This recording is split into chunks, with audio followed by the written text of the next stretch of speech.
아침에 눈을 뜨자마자 화장실로 향했는데 병이 속에 마치 비누를 풀어놓은 듯한 하얀 거품이 가득하고 시간이 한참 지나도 사라지지 않는 광경을 본다면 당신은 어떤 기분이 들겠습니까? 단순한 피곤 때문이라고 가볍게 넘기고 싶겠지만 그 순간이 바로 당신의 몸이 마지막으로 보내는 구조 신호일 수 있습니다. 사실 이 거품은 우리의 콩팥이 더 이상 제 역할을 하지 못하고 있다는 절규일지도 모릅니다. 이 신호를 무시한다면 언젠가 팔에 굵은 주사바늘을 꽂고 주 3회 4시간씩 혈액투석에 의존해야 하는 날이 찾아올 수도 있습니다. 저는 평생 수많은 환자들을 진료하며 이런 장면을 수없이 목격했습니다. 처음에는 가벼운 피로와 무심한 변화를 대수롭지 않게 여기다가 어느 순간 병실 침대 위에 누워 눈물로 후회하는 분들을 보았습니다. 그중 한 명은 제게 가장 가까운 친구였습니다. 의사라는 직업을 가진 그조차 나는 괜찮아, 그저 바빠서 피곤할 뿐이야 라고 말하며 몇 달을 흘려보냈습니다. 그러나 그가 응급실에 실려왔을 때는 이미 온몸이 붓고 숨조차 제대로 쉬지 못하는 상태였습니다. 검사 결과 양쪽 콩팥이 거의 기능을 잃은 말기 심부전이었습니다. 투석 침대에 누워있던 그는 제 손을 꼭 잡고 이렇게 말했습니다. 내가 그때 내 말을 들었더라면 단순한 거품이라 생각했던 게 내 인생을 이렇게 무너뜨릴 줄 몰랐다. 그 순간 저는 아무 말도 할 수 없었고 그저 함께 울 수밖에 없었습니다.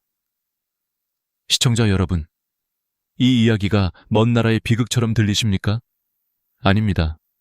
지금 이 순간에도 수많은 사람들이 설마 나는 아니겠지 하며 이 경고를 외면하고 있습니다. 하지만 희망은 있습니다. 모든 거품이 다 위험한 것은 아닙니다. 우리가 정확히 알면 구분할 수 있고 제때 행동하면 돌이킬 수 없는 상황을 피할 수 있습니다. 문제는 대부분이 그 차이를 모른다는 사실입니다. 저는 이 영상을 통해 수십 년 현장에서 배운 경험과 깨달음을 나누려 합니다. 단순히 두려움만 심어주려는 것이 아닙니다. 오히려 지금부터라도 바꿀 수 있다는 용기와 희망을 전하고 싶습니다. 생각해 보십시오. 하루하루 바쁘다는 이유로 내게 주어진 소중한 신호를 놓치고 있지는 않습니까? 작은 거품 하나가 당신의 미래를 송두리째 바꿀 수도 있습니다. 저는 이 영상을 통해 반드시 당신에게 필요한 답을 드리고자 합니다. 단순한 건강 상식이 아니라 실제로 수많은 환자들을 투석의 공포에서 벗어나게 했던 방법을 나누겠습니다. 이제 당신의 선택은 단순합니다. 그 거품을 외면하고 계속 같은 삶을 살아갈 것인지, 아니면 오늘 이 순간부터 귀를 기울여 자신의 건강을 지킬 것인지. 이 이야기는 단순히 의학 정보가 아닙니다. 바로 당신의 인생을 바꾸는 시작이 될 수 있습니다. 오늘 제가 들려드릴 여정은 두려움으로 시작하지만 끝은 희망과 감사로 마무리될 것입니다. 그 길 위에서 당신은 스스로를 지키는 힘을 얻게 될 것이고, 더 나아가 사랑하는 가족과 함께 웃을 수 있는 날들을 되찾게 될 것입니다. 아침에 일어나 처음 보는 소변은 콩팥의 상태를 가장 정확히 드러냅니다. 밤새 몸속에서 걸러진 노폐물이 응축되어 있기 때문입니다. 그런데 많은 사람들이 병이 속의 거품을 보고도 대수롭지 않게 여기고 물을 내려버립니다. 바로 이 순간이 가장 중요한 단서인데도 말이지요. 저는 환자들에게 늘 강조합니다. 물을 내리지 말고 단 10분만 기다려 보십시오. 이 단순한 습관이 당신의 인생을 바꿀 수도 있습니다. 방법은 간단합니다. 아침 첫 소변을 본 뒤 물을 내리지 않고 다른 일을 하십시오. 양치나 세수를 하고 10분 뒤 다시 변기를 들여다보는 겁니다. 만약 거품이 대부분 사라지고 물 위가 고요하다면 그것은 착한 거품입니다. 소변 줄기의 힘 때문에 생긴 일시적인 상어품일 뿐이죠. 그러나 10분이 지나도 마치 비누를 풀어놓은 듯 가장자리에 잔잔하게 남아있는 거품이 있다면 그것은 결코 무시해서는 안 될 위험한 거품입니다. 이 거품은 단백질이 소변으로 빠져나가면서 생기는 죽은 거품입니다.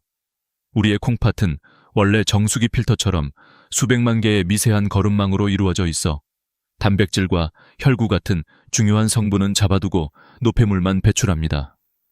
그런데 고혈압이나 당뇨 같은 질환이 이 거름망을 찢어 놓으면 마치 구멍난 스타킹처럼 단백질이 빠져나옵니다. 바로 그 단백질이 소변의 표면 장력을 바꾸어 잘 사라지지 않는 거품을 만드는 것입니다. 저는 이때 반드시 사진을 찍어두라고 권합니다. 환자 스스로 휴대폰으로 남긴 기록은 무엇보다 강력한 증거가 되기 때문입니다. 의사를 만나 이런 거품이 제 소변에 생겼습니다. 정밀 검사를 받고 싶습니다. 라고 자신 있게 요구할 수 있습니다. 실제로 많은 환자들이 사진 하나로 조기 진단을 받았고 돌이킬 수 없는 길목에서 멈출 수 있었습니다. 이 테스트의 가치는 단순히 거품의 유무를 확인하는 데 그치지 않습니다. 자신을 살펴보는 습관, 작은 신호를 놓치지 않는 태도를 길러줍니다. 우리 몸은 늘 말을 걸고 있지만 바쁘다는 이유로 우리는 듣지 못합니다. 그러나 단 10분만 시간을 내어 귀 기울인다면 평생의 고통을 막을 수 있습니다. 한 중년 남성 환자가 떠오릅니다. 그는 아침마다 이 테스트를 하며 변화를 기록했습니다. 어느 날 거품이 사라지지 않는 것을 발견하고 바로 병원을 찾았습니다. 검사 결과 초기 신부전이었지만 다행히 생활습관 교정과 약물 치료로 진행을 늦출 수 있었습니다. 그는 말했습니다. 그 작은 10분이 제 생명을 살렸습니다. 이제 질문을 드리겠습니다. 당신은 내일 아침 10분을 투자할 용의가 있습니까? 단순히 물을 내리지 않고 기다리는 것, 그것이 당신의 미래를 지키는 첫걸음이 될 수 있습니다. 이처럼 단순한 방법이지만 실천하는 사람과 그렇지 않은 사람의 인생은 전혀 다른 길을 걷게 됩니다. 거품은 단순한 거품이 아닙니다. 그것은 콩팥이 보내는 편지이고 우리가 응답해야 할 메시지입니다. 내일 아침 병이 속을 바라보며 스스로에게 물어보십시오. 이 거품은 나를 살리려는 신호일까? 아니면 무심코 흘려버릴 또 하나의 흔적일까? 그 대답이 당신의 선택에 달려 있습니다. 콩팥이 무너져가는 길은 조용히 그러나 무섭게 진행됩니다. 대부분의 사람들은 30% 이상 기능이 손상될 때까지 아무런 증상을 느끼지 못합니다. 그래서 콩팥을 침묵의 장기라 부릅니다. 겉으로는 멀쩡해 보여도 속에서는 이미 서서히 내리막길을 구르고 있는 것이지요. 저의 스승이자 한국 신장학의 대가였던 한 교수님은 늘 이렇게 말씀하셨습니다. 콩팥은 브레이크가 고장난 자동차와 같다. 경고등이 켜지기 전까지는 운전자가 아무것도 모른다. 그러나 일단 단백뇨가 시작되면 이미 자동차는 내리막길에 접어든 것이다. 그 말씀이 지금도 생생히 기억납니다. 초기에는 약물과 생활습관 교정으로 겨우 핸들을 붙잡을 수 있습니다. 하지만 관리를 소홀히 하면 중기로 넘어가면서 자동차의 속도는 점점 빨라집니다. 이때부터는 몸이 붓고 밤마다 쥐가 나고 호흡이 가빠지며 삶의 질이 급격히 무너집니다. 그리고 말기 단계에 이르면 자동차는 절벽 아래로 추락하듯 돌이킬 수 없는 상태에 빠집니다. 구역질로 밥을 삼키지 못하고 입에서는 소변 냄새가 나며 결국 투석이나 이식 없이는 생명을 유지할 수 없게 됩니다. 이 과정은 단순히 의학적 설명이 아니라 제가 직접 진료실에서 마주한 수많은 환자들의 삶입니다. 50대 후반의 한 여성 환자는 고혈압을 수년간 방치하다가 단백뇨가 발견되었습니다. 하지만 본인은 별다른 증상이 없다고 생각하며 관리에 소홀했습니다. 불과 2년 만에 그녀는 말기 신부전으로 투석을 시작했습니다. 그녀는 저에게 이렇게 고백했습니다. 교수님, 몸이 보내는 작은 신호를 그때 무시한 게 제 인생의 가장 큰 실수였습니다. 숫자로도 그 현실은 냉혹합니다. 우리나라에서 성인 7명 중 1명은 만성 콩팥병을 가지고 있고 그중 상당수는 자신이 병이 있다는 사실조차 모릅니다. 그리고 말기 신부전 환자의 주요 사망 원인은 단순한 콩팥병이 아니라 그것이 불러온 심장마비와 뇌졸중 같은 합병증입니다. 콩팥은 단지 소변을 만드는 기관이 아니라 혈압과 혈액의 균형을 잡아주는 핵심 기관이기 때문입니다. 저는 이 장면에서 늘 환자들에게 묻습니다. 당신의 자동차는 지금 어디쯤 내려가고 있습니까? 아직 브레이크를 붙잡을 수 있는 구간일 수도 있고 이미 속도가 붙어 위험한 상황일 수도 있습니다. 중요한 것은 지금 이 순간 내가 어디쯤 있는지를 아는 것입니다. 그것을 알 때 비로소 다시 언덕 위로 끌어올릴 방법을 찾을 수 있습니다. 한 가지 분명한 사실은 콩팥은 한번 망가지면 절대 예전처럼 돌아오지 않는다는 점입니다. 다만 속도를 늦추고 더 이상 떨어지지 않도록 붙잡는 것은 가능합니다. 여기서 우리의 태도와 선택이 모든 것을 결정합니다. 저는 단순히 병을 두려워하라는 것이 아닙니다. 오히려 이 냉혹한 진실을 마주할 때 비로소 우리는 삶을 바꿀 용기를 갖게 됩니다. 시청자 여러분, 당신의 몸이 조용히 내리막길을 달리고 있지 않은지 다시 한번 스스로에게 물어보십시오. 아직 늦지 않았습니다. 브레이크를 붙잡을 시간은 여전히 당신의 손에 있습니다. 절망적인 이야기를 들려드린 이유는 단 하나, 지금부터는 희망을 전하기 위해서입니다. 무너져가는 콩팥에도 다시 숨을 고를 수 있는 시간이 있습니다. 그것은 약이 아니라 바로 우리의 식탁 위, 부엌 속에서 찾을 수 있는 선물입니다. 저는 수많은 환자들에게 소개해온 신장 회춘 주스를 여러분께 알려드리려 합니다. 그 주인공은 우리가 여름마다 즐겨 먹는 수박입니다. 하지만 놀라운 비밀은 빨갛게 달콤한 과육이 아니라 대부분 버려지는 하얀 속껍질에 숨어 있습니다. 이 부분에는 시트룰린이라는 특별한 성분이 풍부하게 들어 있습니다. 시트룰린은 우리 몸속에 들어가면 혈관을 확장시키고 혈액의 흐름을 원활하게 해줍니다. 마치 꽉 막힌 도로를 시원하게 뚫어주는 교통경찰과도 같은 역할을 하는 것이죠. 혈관이 열리면 혈압이 자연스럽게 내려가고 찢어지려던 콩팥의 거름망은 회복할 시간을 벌게 됩니다. 레시피는 간단합니다. 수박 껍질의 초록 겉껍질을 감자칼로 얇게 벗기고 남은 하얀 속살을 잘라 믹서기에 넣습니다. 여기에 콩팥 염증을 가라앉혀주는 체리 오비 우유과를 함께 넣고 물을 약간 부어 곱게 갈면 완성입니다. 이 주스를 아침 공복에 한 잔씩 일주일만 마셔보십시오. 놀랍게도 아침 소변의 거품이 줄어들고 몸이 한결 가벼워지는 경험을 하게 될 것입니다. 하지만 주의할 점이 있습니다. 이미 말기 신부전에 가까운 분들은 수박의 칼륨이 오히려 독이 될 수 있으니 반드시 주치의와 상의해야 합니다. 저는 이 원칙을 환자들에게 늘 강조합니다. 음식은 약이 될 수도 독이 될 수도 있다는 사실을 절대 잊지 마셔야 합니다. 또 한 가지 중요한 습관은 물 섭취입니다. 물을 하루 2리터는 마셔야 한다는 말을 많이 들어보셨을 겁니다. 그러나 이는 모든 사람에게 똑같이 적용되지 않습니다. 정답은 체중 곱하기 30ml입니다.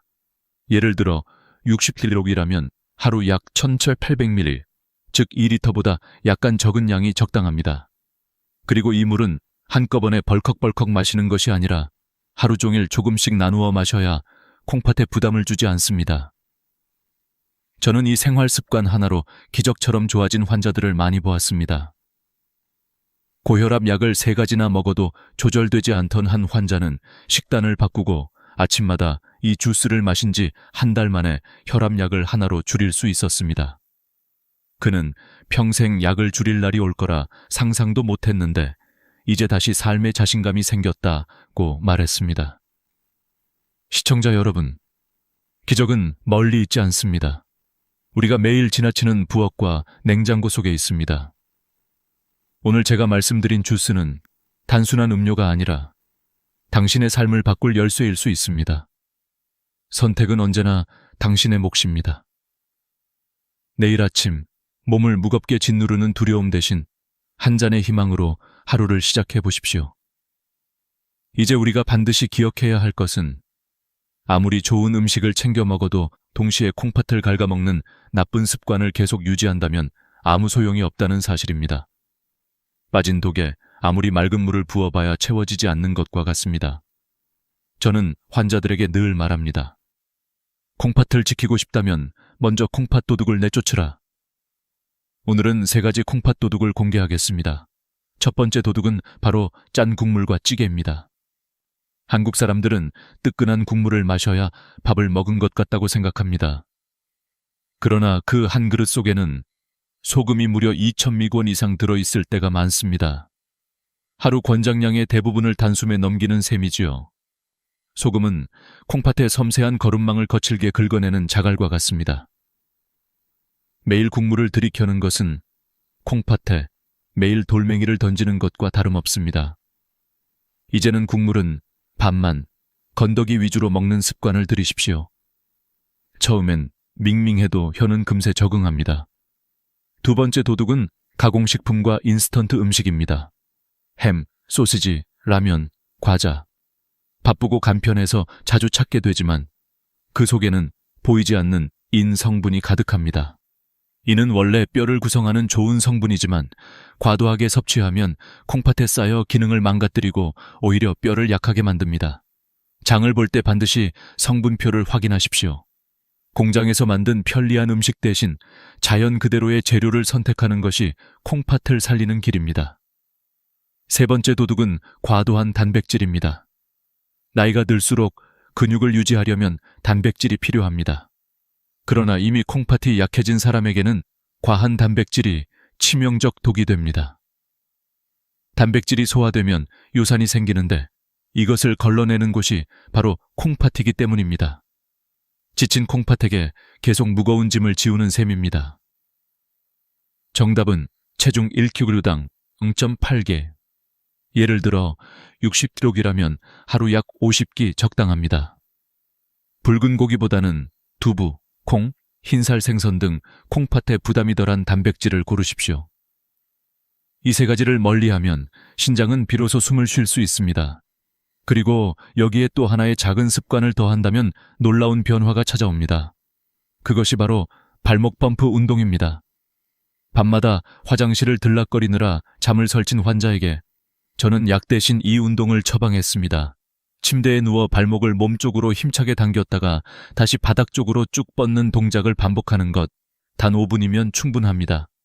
이렇게 하면 다리에 몰린 혈액과 수분이 심장과 콩팥으로 올라가 잠들기 전에 불필요한 수분이 소변으로 배출됩니다. 실제로 한 여성 환자는 이 습관을 한 달간 지킨 뒤 10년 만에 처음으로 밤새 깨지 않고 숙면을 취했다고 눈물을 흘리며 감사했습니다. 그녀는 이제야 살 것 같다고 말했습니다. 단순하지만 강력한 변화는 늘 이렇게 작은 습관에서 시작됩니다.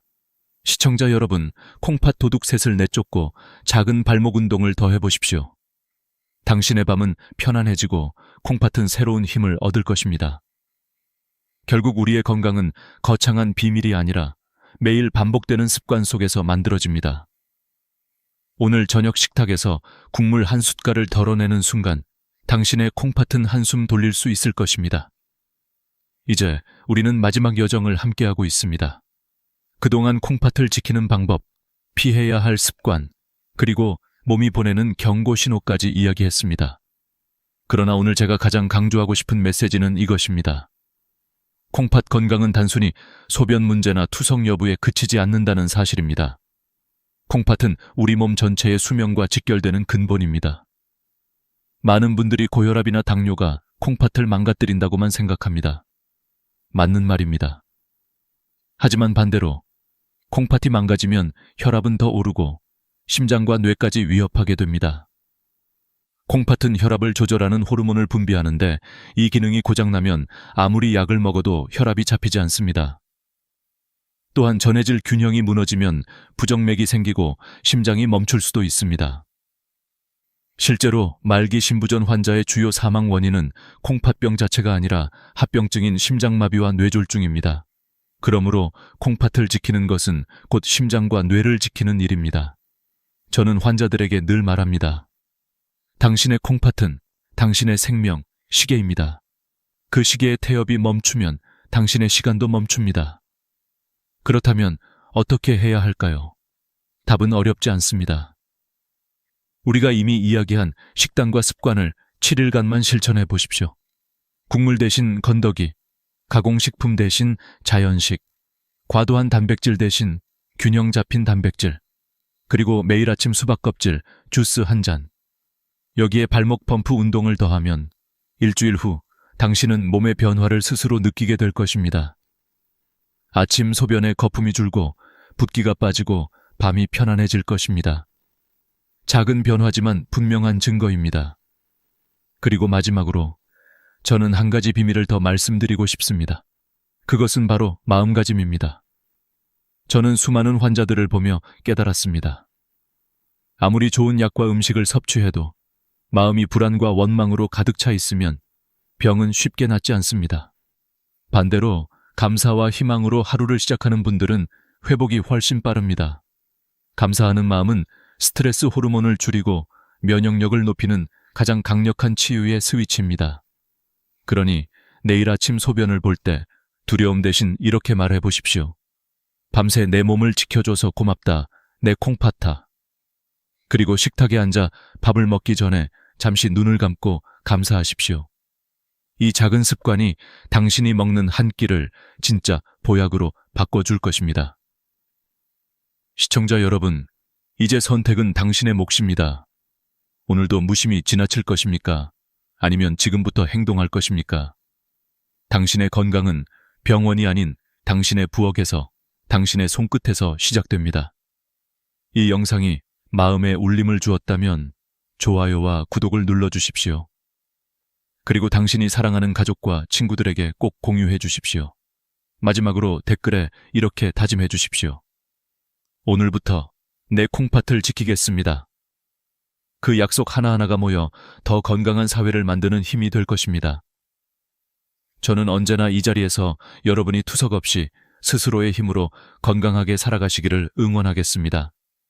지금까지 여러분의 평생 주치의 이소연이었습니다. 감사합니다. 한밤중에 갑자기 종아리가 뒤틀리며 쥐가 올라오는 순간, 저는 숨이 막히고 곧 죽을 것 같은 공포에 휩싸였습니다. 땀이 비 오듯 흐르고 다리는 제 의지와 상관없이 얼어붙은 듯 경직되었습니다. 많은 사람들이 이런 경험을 하면서도 대수롭지 않게 넘깁니다.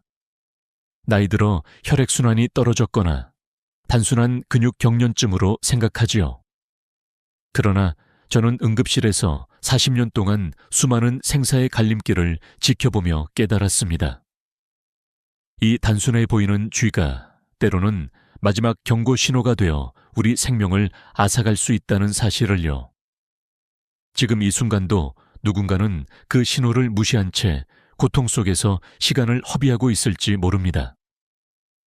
여러분은 어떻게 하시겠습니까? 제가 이렇게 강한 톤으로 시작하는 이유는 단 하나입니다.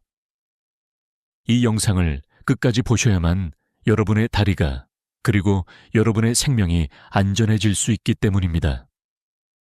오늘 저는 단순히 쥐 났을 때 어떻게 대처하는가를 넘어 그 배경에 숨겨진 치명적인 진실과 누구나 쉽게 따라할 수 있는 응급처치법을 알려드리려 합니다.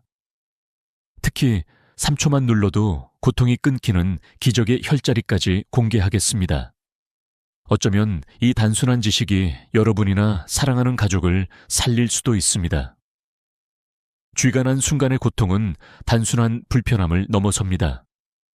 마치 다리 근육이 돌처럼 굳어져 아무리 움직이려 해도 꼼짝하지 않는 경험 해보신 분이라면 잊을 수 없을 겁니다.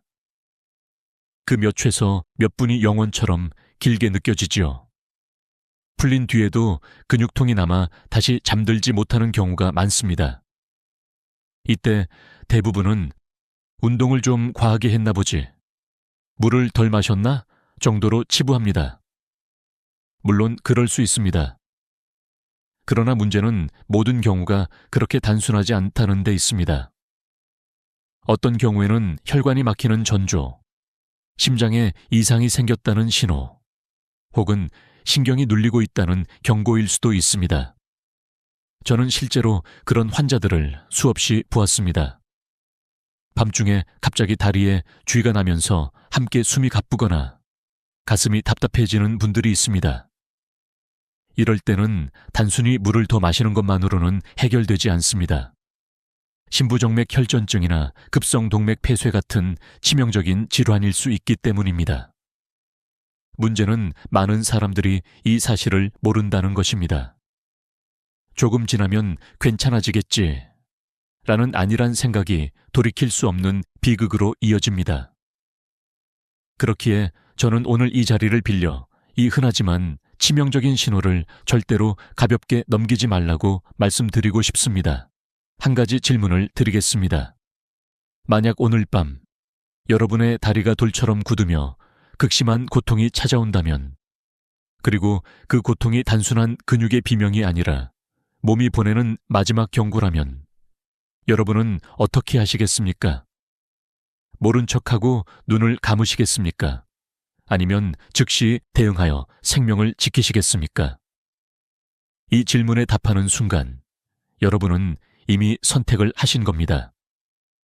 그리고 이 영상은 그 선택을 행동으로 옮기게 도와드릴 겁니다.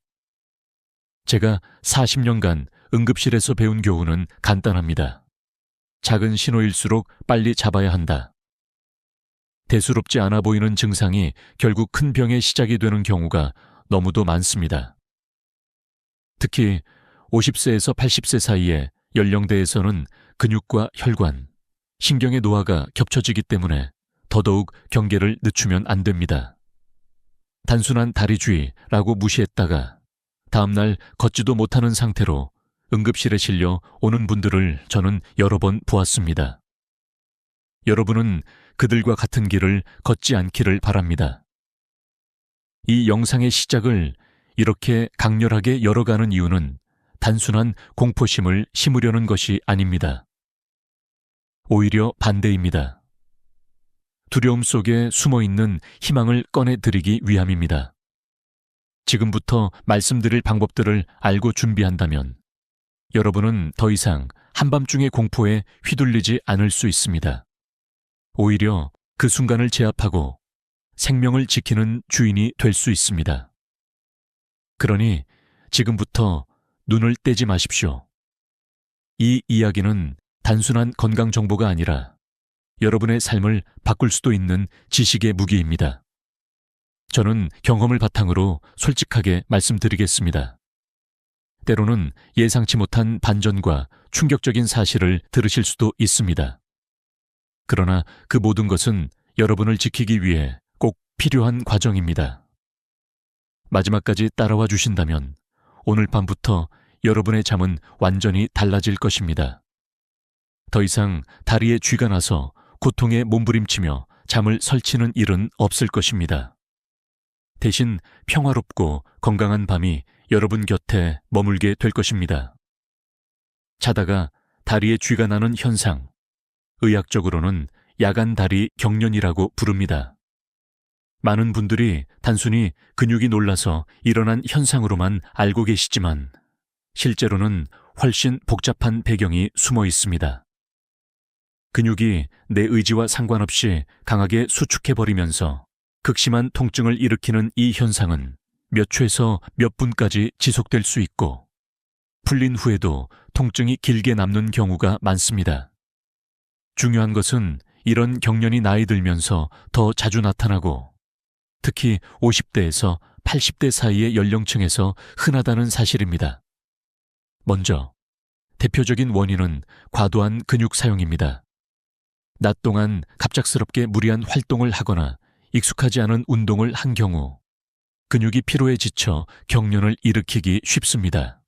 마치 하루 종일 일을 하고 나서 손이 떨리는 것처럼 다리 근육도 한계에 다다르면 본능적으로 수축해버리는 것이지요. 예를 들어 평소에 운동을 거의 하지 않던 분이 갑자기 등산을 다녀온 날 밤 종아리에 심한 쥐가 나는 경우가 많습니다. 두 번째 원인은 탈수와 전해질 불균형입니다. 우리 몸은 물로만 유지되는 것이 아닙니다.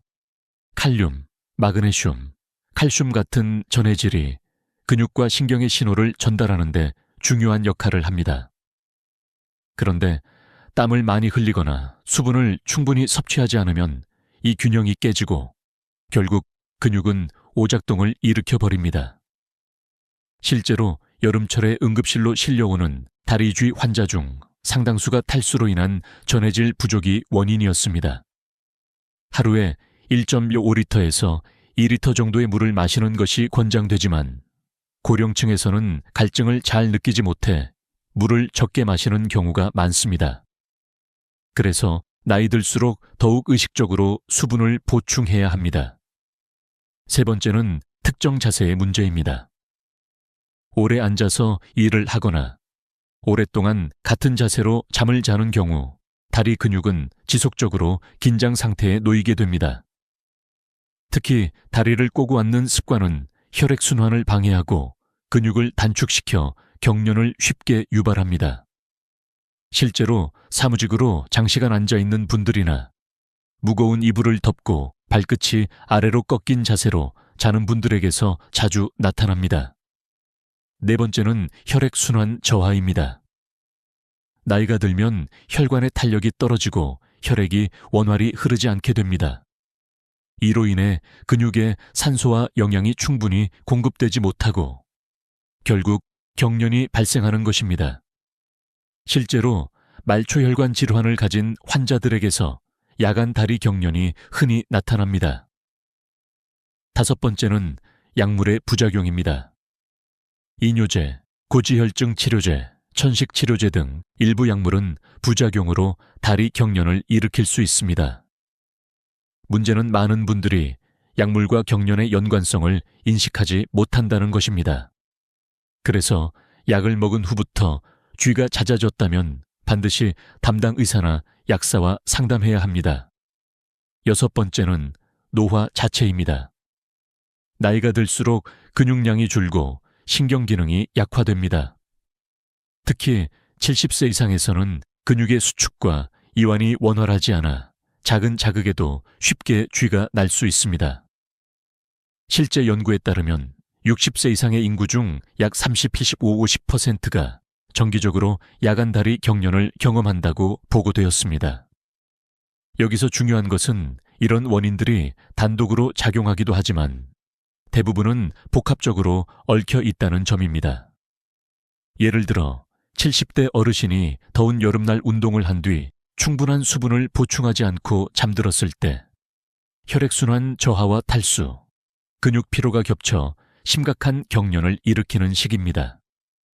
그렇다면 단순히 근육이 놀라서 생긴 일과 몸이 보내는 위험 신호를 어떻게 구별할 수 있을까요? 바로 여기서 제가 강조하고 싶은 부분이 있습니다. 일반적인 원인으로 설명되지 않는 경련, 즉 지나치게 자주 반복되거나 특정 부위에서만 나타나거나 다른 증상과 함께 나타나는 경우는 반드시 주의해야 합니다. 예를 들어 다리가 갑자기 붓고 열감이 동반된다면 혈관이 막히고 있다는 신호일 수 있습니다.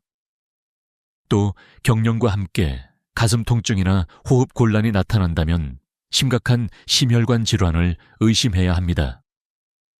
결국 중요한 것은 평범한 경련과 위험한 신호를 구분하는 눈을 갖추는 것입니다. 이 구분이 바로 생사를 가릅니다. 단순히 나이 들어서 그렇다고 넘기기엔 그 대가가 너무 클 수 있습니다. 오늘 제가 말씀드리는 이유는 단 하나, 여러분이 더 이상 이 신호를 무시하지 않으시길 바라기 때문입니다. 지금까지 말씀드린 원인들을 이해하셨다면 이제부터는 본격적으로 대처의 단계로 넘어가야 합니다. 아무리 원인을 알아도 실제로 다리에 쥐가 났을 때 어떻게 해야 할지 모른다면 소용이 없습니다. 특히 한밤중에 갑자기 찾아오는 그 고통 앞에서는 이론보다는 즉각적인 행동이 필요합니다. 그래서 저는 다음 부분에서 단 3초 만에 통증을 멈추게 하는 기적 같은 응급처치법을 알려드리겠습니다. 그 방법을 아신다면 오늘 밤부터 여러분은 더 이상 공포에 떨지 않으셔도 될 겁니다. 한밤중에 종아리가 뒤틀리며 고통이 찾아올 때 대부분의 사람들은 무의식적으로 다리를 주무르거나 몸부림을 칩니다. 하지만 그것만으로는 잘 풀리지 않고 오히려 통증이 더 심해질 수도 있습니다. 이럴 때 반드시 기억해야 할 것은 즉각적으로 취해야 할 응급처치법입니다. 제가 지금부터 말씀드릴 방법은 수많은 응급실 환자들에게 직접 적용해 본 효과가 입증된 대처법입니다. 단 3초만으로도 극심한 고통을 끊어낼 수 있는 비밀이 숨어 있습니다. 첫 번째 단계는 반대 방향 스트레칭입니다. 쥐가 난 근육은 강하게 수축하여 돌처럼 뭉쳐 있습니다. 따라서 이 근육을 억지로 풀어주려면 반대 방향으로 천천히 늘려주는 것이 가장 기본적이면서도 강력한 응급처치입니다. 예를 들어 종아리에 쥐가 났을 때는 바닥에 앉거나 침대에 누워 다리를 곧게 뻗습니다. 그 다음 발가락 끝을 손으로 잡아 몸쪽으로 천천히 당겨줍니다. 이때 발목이 위로 젖혀지면서 종아리 근육이 서서히 늘어나는 느낌이 와야 합니다. 손이 닿지 않는다면 수건을 발에 걸어 잡아당겨도 좋습니다. 발바닥이나 발가락에 쥐가 났다면 해당 부위를 반대 방향으로 부드럽게 젖혀주면 효과적입니다. 허벅지 앞쪽일 경우에는 서서 발목을 잡고 엉덩이 쪽으로 당기며 늘려야 하고, 허벅지 뒤쪽이라면 바닥에 앉아 상체를 숙이며 햄스트링을 천천히 늘려주어야 합니다. 중요한 것은 조급하게 하지 말고 암침 30초 정도 유지하면서 근육이 풀릴 때까지 기다리는 것입니다. 두 번째 단계는 부드러운 마사지입니다. 스트레칭과 함께 해당 근육을 손으로 주물러주는 것은 경직된 근육을 이완하는 데 큰 도움이 됩니다. 다만 여기서 반드시 주의할 점이 있습니다. 너무 강하게 주무르면 오히려 근육 섬유가 손상되거나 다음날 더 심한 통증이 남을 수 있습니다. 따라서 마치 근육을 달래듯이 부드럽게 원을 그리며 풀어주는 것이 좋습니다. 그리고 세 번째, 가장 중요한 방법이 있습니다. 바로 승산혈 3초 지압법입니다. 저는 이 방법을 기적의 처방이라고 부릅니다. 승산혈은 종아리 뒤쪽 정중앙, 까치발을 들었을 때 V자 모양으로 갈라지는 근육 사이에 움푹한 지점에 위치합니다. 이곳을 엄지손가락으로 강하게 3초 이상 누른 뒤 천천히 떼는 동작을 반복하면 놀라울 정도로 빠르게 통증이 가라앉습니다. 실제로 응급실에서 비명을 지르던 환자들도 이 혈자리를 몇 차례 눌러주자 통증이 끊어진 듯 편안해졌다는 사례가 많습니다. 승산혈은 한의학적으로도 근육 경련을 완화하고 혈류를 개선하는 중요한 자리로 알려져 있습니다. 여러분이 기억해야 할 것은 단 하나. 다리에 쥐가 났을 때 당황하지 말고 이 승산혈을 찾아 3초간 강하게 눌러보라는 것입니다. 그 순간 고통의 스위치가 꺼지듯 완화되는 놀라운 경험을 하실 수 있을 겁니다. 네 번째 단계는 온찜질 혹은 냉찜질입니다. 일단 급성 통증이 어느 정도 진정된 후에는 따뜻한 수건이나 핫팩으로 근육을 감싸주면 혈액순환이 개선되고 근육이 더욱 이완됩니다. 반대로 통증과 염증이 심할 경우에는 차가운 찜질을 통해 부기와 염증을 줄여주는 것도 방법입니다. 일반적으로 경련 직후에는 온찜질이 근육 회복에 도움이 되고 잔여 통증에는 냉찜질이 효과적입니다. 상황에 따라 본인에게 맞는 방식을 선택하면 됩니다. 여기서 중요한 것은 이 네 단계를 기억하는 것입니다. 스트레칭, 마사지, 승산혈 지압, 온찜질 또는 냉찜질. 이 순서를 몸에 익히면 앞으로 어떤 순간에도 당황하지 않고 즉시 대응할 수 있습니다. 마치 소방훈련처럼 한번 익혀두면 몸이 자동으로 반응하게 됩니다. 제가 응급실에서 본 수많은 환자들은 대부분 쥐가 났을 때 우왕좌왕하며 고통 속에서 시간을 허비했습니다. 하지만 이 단계를 아는 사람은 달랐습니다. 그들은 신속하게 스트레칭을 하고 승산혈을 눌러 고통을 차단하며 남은 통증은 찜질로 관리했습니다. 그 결과 통증은 빠르게 사라지고 두려움도 함께 사라졌습니다. 여러분께 꼭 전하고 싶은 메시지가 있습니다. 고통은 갑자기 찾아오지만 준비된 사람에게는 더 이상 위협이 되지 않는다. 다리에 쥐가 나는 순간은 누구에게나 찾아올 수 있습니다. 하지만 그 순간을 제압하는 법을 아는 사람만이 평온한 밤을 지킬 수 있습니다. 지금까지 말씀드린 응급처치법을 여러분의 몸에 새겨 두십시오. 오늘 밤 그 지식이 여러분을 지켜줄 것입니다. 밤마다 찾아오는 다리 쥐를 단순히 응급처치만으로 끝낼 수는 없습니다. 더 중요한 것은 앞으로 다시는 같은 고통이 반복되지 않도록 예방하는 것입니다. 저는 응급실에서 수많은 환자들을 보면서 깨달았습니다. 응급처치가 즉시 고통을 멈추게 한다면 생활 습관은 그 고통의 근본 원인을 끊어내는 열쇠라는 사실을요. 여기서부터는 여러분이 평생 실천할 수 있는 생활 처방을 말씀드리겠습니다. 첫째는 수분과 전해질 보충입니다. 우리 몸의 근육은 정이 신호로 움직입니다. 물과 전해질이 충분히 있어야만 신호가 정상적으로 전달되는데 그것이 부족하면 근육은 제멋대로 수축하며 경련을 일으킵니다. 특히 여름철에는 땀을 많이 흘려 체내 수분과 전해질이 쉽게 손실됩니다.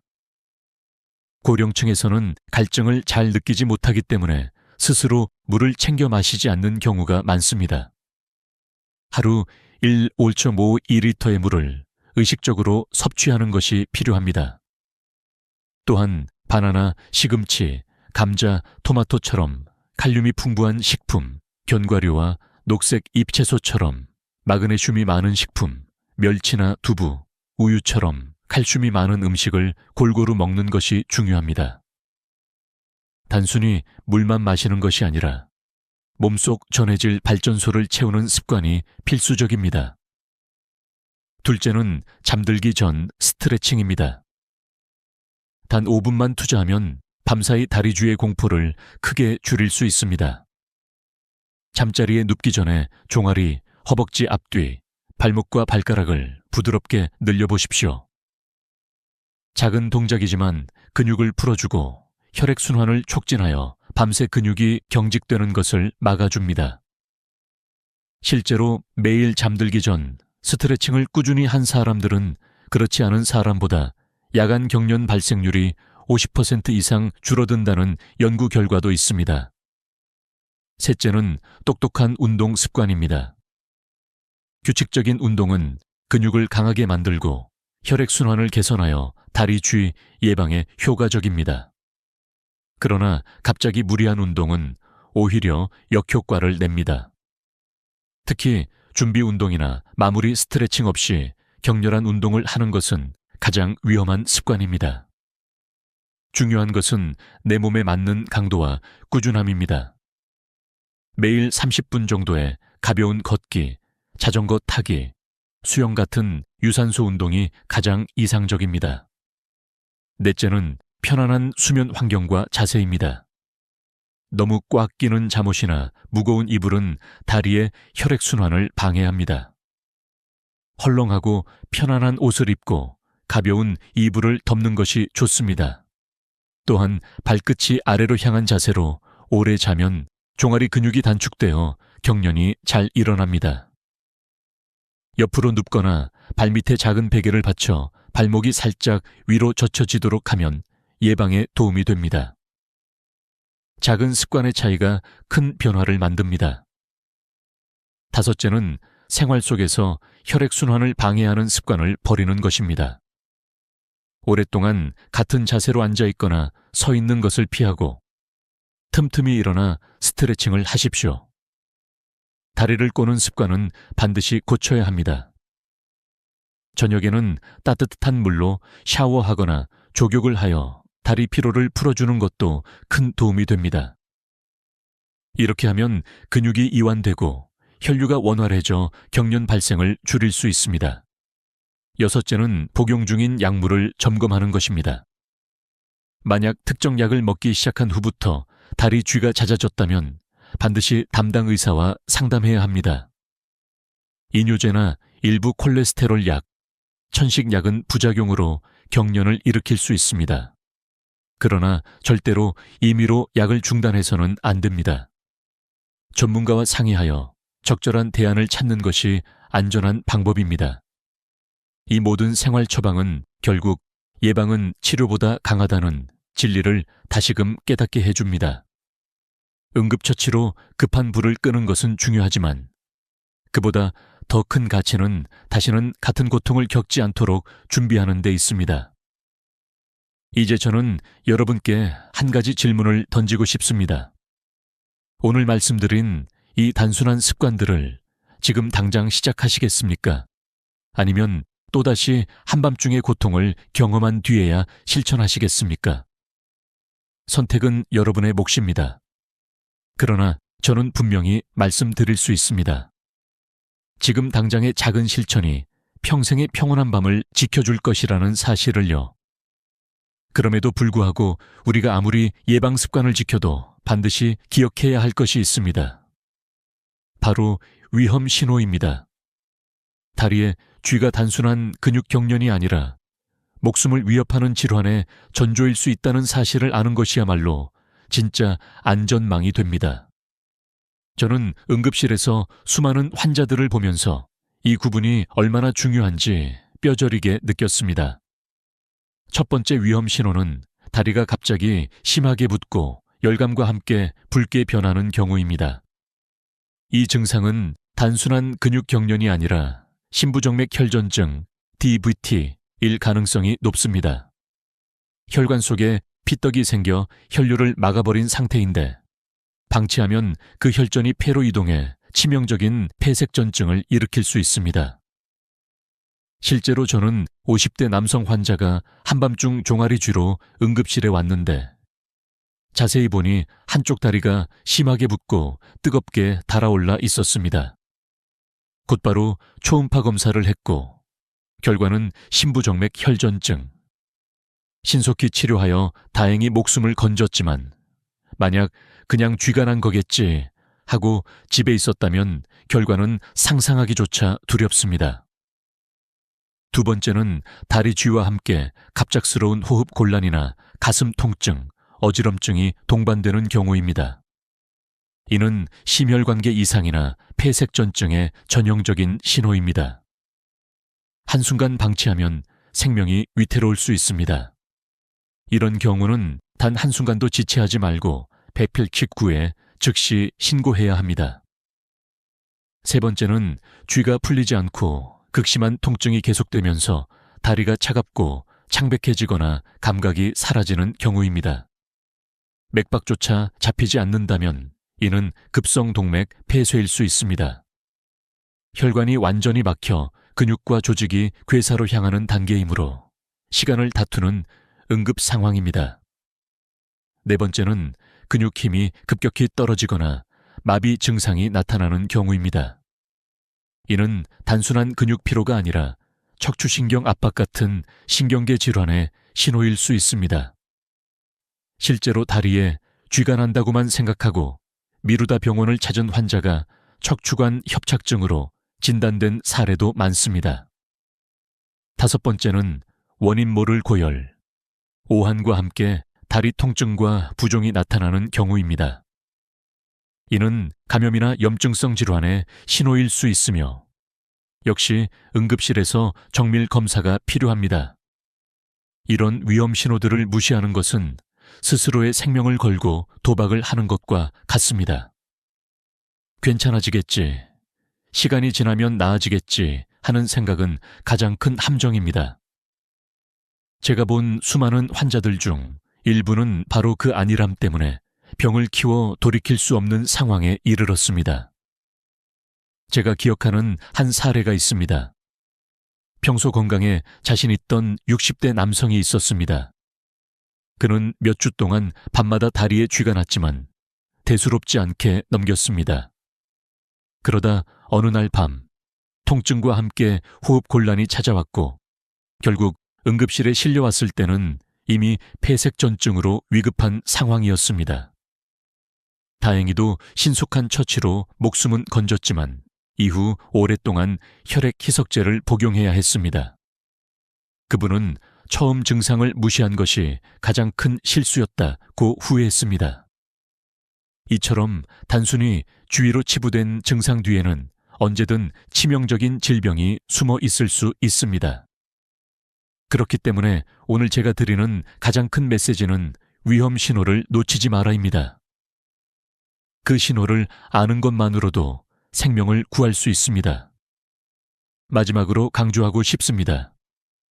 응급실에서 저는 매일 밤 늦게 다리에 쥐가 심해 찾아오는 분들을 만납니다.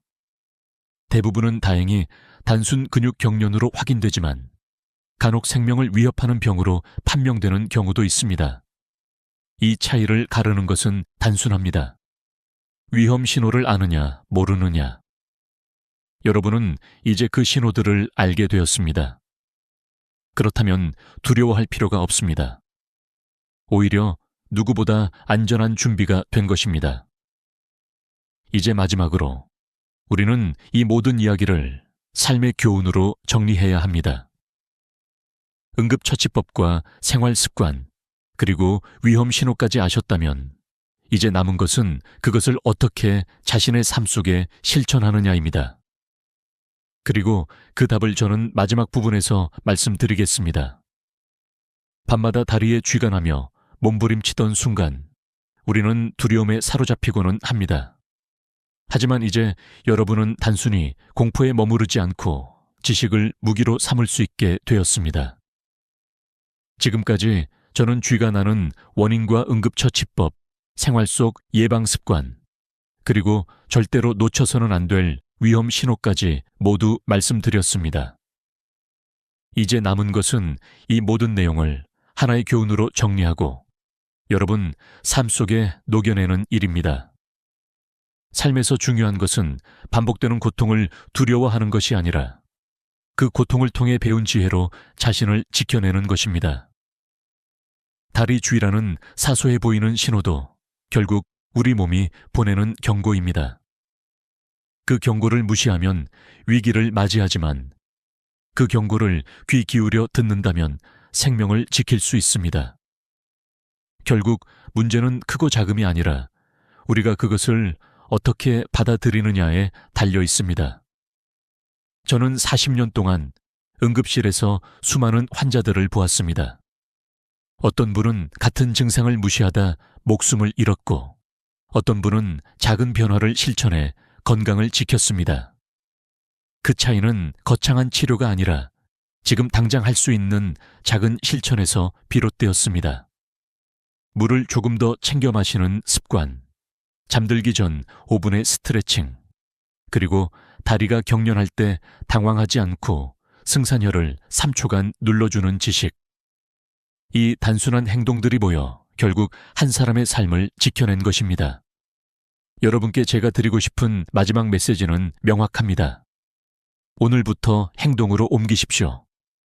지금 당장 물 한 잔을 준비하고 오늘 밤에는 다리 근육을 부드럽게 늘려주십시오. 무거운 이불 대신 가벼운 이불을 덮고 다리를 꼬는 습관을 고치고 혹시라도 약물 부작용이 의심된다면 담당 의사와 상의하십시오.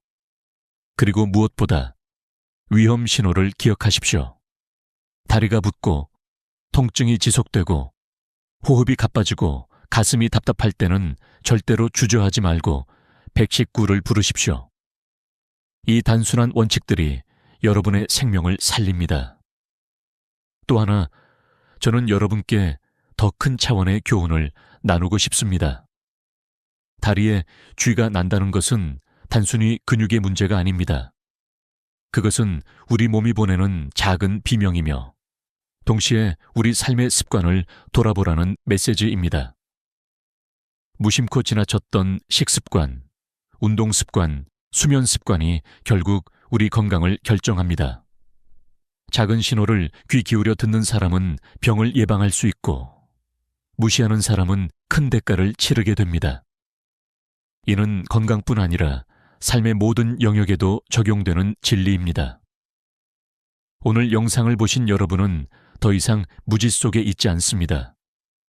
여러분은 이미 방법을 알고 있고 실천할 수 있습니다. 이제는 두려움이 아니라 준비가 여러분의 밤을 지배하게 될 것입니다. 매일 밤 편안히 잠들 수 있는 권리, 그것은 거창한 것이 아니라 작은 실천 속에 숨어 있습니다.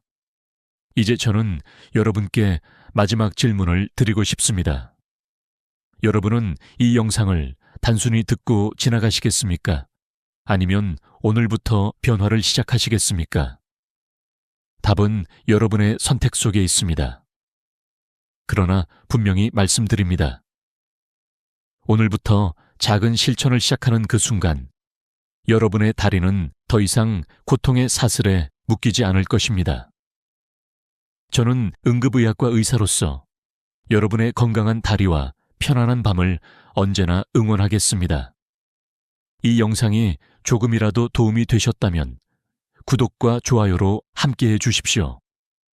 여러분의 격려가 저에게는 더 많은 생명을 살릴 수 있는 힘이 됩니다. 오늘도 여러분의 밤이 다리쥐 없는 평화로운 시간이 되기를 진심으로 기원합니다. 지금까지 함께해 주셔서 감사합니다. 여러분, 오늘 이야기를 시작하기 전에 먼저 하나 묻겠습니다. 만약 내일 갑자기 집을 옮겨야 한다면 여러분은 어떤 기준으로 새로운 집을 선택하시겠습니까? 그 순간 떠오르는 답이 있으신가요? 아마도 대부분은 아직 진지하게 생각해 본 적 없으실 겁니다. 그런데 놀라운 사실 하나 알려드릴까요? 통계에 따르면 60세 이후 사람들 가운데 10명 중 무려 8명이 최소 한 번 이상 이사를 경험한다고 합니다. 더 충격적인 건 그중 90% 이상이 이럴 줄 알았으면 미리 준비했을 텐데 라며 깊은 후회를 남긴다는 것입니다. 집은 단순히 잠만 자는 공간이 아닙니다. 한국인에게 집이란 곧 인생의 무대이며 안정과 성공의 상징이고 자산을 지켜주는 버팀목이기도 합니다. 젊었을 때 집을 마련한다는 것은 사회적으로 어느 정도 위치에 올랐다는 의미이자 가족을 위해 마련한 든든한 울타리입니다. 그러나 문제는 나이가 들수록 이 집이라는 존재가 축복이 아니라 짐이 되어버릴 수 있다는 데 있습니다. 많은 분들이 난 그냥 지금 사는 집에서 죽을 때까지 살겠다고 말합니다. 하지만 인생은 그렇게 단순하게 흘러가지 않습니다. 은퇴, 건강 악화, 갑작스러운 배우자와의 이별, 자녀들과의 관계 변화, 혹은 경제적인 이유 때문에 예기치 못하게 집을 옮겨야 하는 순간은 언제든 찾아옵니다. 그때 깨닫게 되죠. 내가 선택한 이사가 아니라 떠밀린 이사였구나. 그 순간 사람들은 후회합니다. 왜 미리 준비하지 않았을까? 제가 직접 만난 어느 70대 어르신 이야기를 들려드리겠습니다. 이분은 30년 넘게 살아온 아파트에서 평생을 마무리하려 했습니다. 그런데 어느 날 갑작스러운 허리디스크 악화로 계단 몇 개 오르내리는 것조차 힘들어졌습니다. 이 아파트엔 엘리베이터가 없었죠. 결국 부랴부랴 다른 집을 알아봐야 했고 급하게 선택한 집은 교통도 불편하고 병원도 멀리 있어 몇 년 동안 불편과 후회의 연속이었다고 합니다. 그때 조금만 일찍 생각했더라면 지금은 훨씬 편안했을 텐데 라는 말이 얼마나 뼈아프게 들렸는지 모릅니다. 사람들은 종종 인생 후반전의 집을 마지막 보루라고 부릅니다. 그러나 잘못된 선택 하나로 인해 그 마지막 보루가 순식간에 무너져 내릴 수 있습니다. 집값이 떨어지고 관리비가 감당되지 않으며 크고 화려한 집이 오히려 삶의 무게를 더 얹히는 짐이 되기도 합니다. 우리가 젊었을 때는 큰 집, 좋은 위치가 인생의 목표였지만 노년기에는 편안함, 안전, 그리고 관계가 핵심이 됩니다. 여러분, 상상해 보십시오. 70대가 되어 무릎이 시큰거려 계단을 오르내리기 힘들고 병원에 가려면 버스를 2번 갈아타야 하고 옆집에 누가 사는지도 모르는 고층 아파트에 홀로 남겨진 자신을 혹은 전원주택에 대한 로망 하나로 깊은 산속에 집을 마련했는데 눈 오는 겨울날 보일러가 고장 나도 부를 사람이 없어 추위에 떨고 있는 자신을 그 순간 집이란 공간이 더 이상 보금자리가 아니라 감옥처럼 느껴지게 됩니다. 그래서 오늘 저는 여러분과 함께 노후에 절대 실패하지 않는 집 선택의 비밀을 이야기하려 합니다. 단순히 아파트냐 단독주택이냐를 두고 논쟁하는 게 아닙니다. 앞으로 남은 10년, 20년을 불안 속에서 살 것인지, 아니면 평온함 속에서 살 것인지를 가르는 생사의 기준을 함께 짚어보려는 것입니다. 많은 분들이 말합니다. 자식들이 자주 올 테니 큰 집이 필요하지 않을까. 그러나 현실은 다릅니다. 최근 조사에 따르면 명절에 부모 집에서 숙박하는 자녀의 비율이 지난 10년간 30% 이상 줄어들었다고 합니다. 이유는 간단합니다. 숙박시설을 이용하거나 자기 집으로 돌아가는 게 더 편하기 때문입니다. 결국 평생 빚을 내서 넓은 집으로 이사했는데 자식들은 잠시 얼굴만 비추고 돌아가 버리는 현실. 남는 건 2배로 불어난 관리비와 텅 빈 거실 뿐입니다. 제가 만난 또 다른 어르신은 아들이 결혼한다고 30평 아파트에서 50평으로 옮겼습니다. 그런데 아들이 1년에 몇 번 얼굴을 보러 오는지 손가락으로 셀 정도였다고 합니다.